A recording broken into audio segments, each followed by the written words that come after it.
Have you ever walked up to a tall building or tree and wondered how tall it was? Well, today, I'm going to teach you a method of how to figure that out. Hello, my name is Nathan Sanders. I'm currently a freshman at Purdue University, and I have been doing trigonometry ever since 7th grade, and I hope I can help you out. According to Wolfram Alpha, as of March 17th, 2019, with no author, trigonometry is the study of the relationships between the side lengths and angles of triangles, and the applications of these relationships. The field is fundamental to mathematics, engineering, and a wide variety of sciences. By the end of this presentation, you should be able to figure out the missing side length of a right triangle or an included angle. To understand trigonometry, we must first understand the meaning of the word. As of March 17th, 2019, the online etymology dictionary attributes the origin of the word trigonometry from Greek, the words trigonon, triangle, gonia, angle, corner, and metron, and measure. While the principles of trigonometry date back to the ancient Egyptians, trigonometry is most often associated with the Greek mathematician Hipparchus. According to Nick Green on thoughtco.com as of 3/17/2019. Before we begin trigonometry, you must first know how to do simple algebra, such as multiplication and division, and how to access the trig functions on your calculator. The basic functions of trigonometry are sine, cosine, and tangent. Relative to a given angle in a right triangle, the sides of a right triangle are called the hypotenuse, opposite, and adjacent.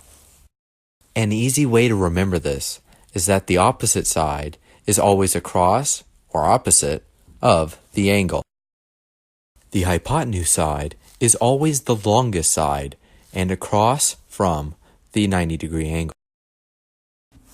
And the adjacent side is the side that's next to the angle but is not the hypotenuse side. The relationship between either included angle and its relative sides is always the same. These relationships are shown on the screen. However, a great way to remember these relationships is the acronym SOH CAH TOA. SO stands for sine is opposite over hypotenuse, CAH stands for cosine is adjacent over hypotenuse, and TOA stands for tangent is opposite over adjacent.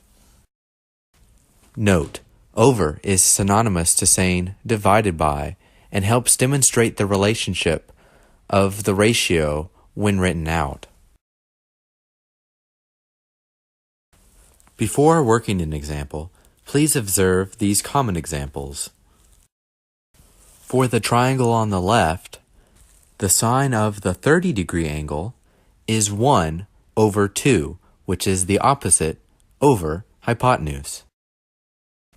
Similarly, the cosine of the 30-degree in the left triangle is square root 3 over 2, which is the adjacent over the hypotenuse. Finally, we can see that the tangent of the 30 degrees is 1 over square root 3, which is the opposite over the adjacent. Let's quickly review some common mistakes and non-examples. A common mistake is assigning the wrong side name to a triangle. Most commonly, this is the flip-flop between the adjacent and opposite sides. The trig functions will not work correctly if you use the wrong sides. Remember, the opposite side is always the one that is across from or opposite of the angle, and that the adjacent side is always the one that is next to or adjacent to the angle and is not the hypotenuse. As you can see from this example, the one on the right is incorrect, while the one on the left is correct, because the adjacent side is next to the angle and is not the hypotenuse. You should now be able to determine the the side lengths of a right triangle, and its included angles. In this lesson, we covered the definition of trigonometry, the origin of trigonometry, the functions of trigonometry, some examples of trigonometry, and non-examples of trigonometry and pitfalls to avoid. So the next time you come up to that tall oak tree, you'll be able to determine its height without directly measuring it.